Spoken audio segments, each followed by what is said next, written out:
जो सबसे बड़ा प्रॉब्लम क्या है, आपको रियासत क्यों बिखरी बिखरी नजर आ रही है? उसकी बुनियाद कई हो सकती हैं, कई एक बुनियादें हो सकती हैं, लेकिन जो सबसे बड़ी वजह जो है वो ये है कि मुल्क का अदालती निज़ाम मुकम्मल तौर पर कोलैप्स कर चुका है।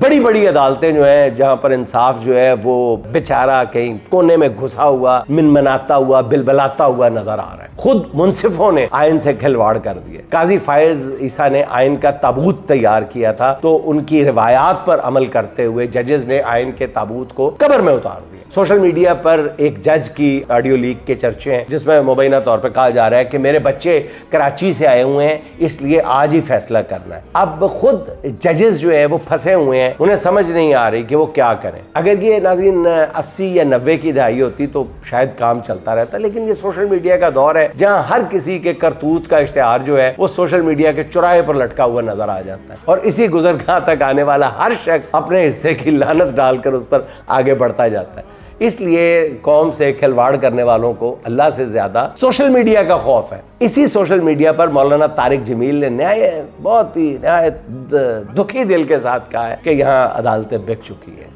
यहाँ काजी बिक चुके हैं।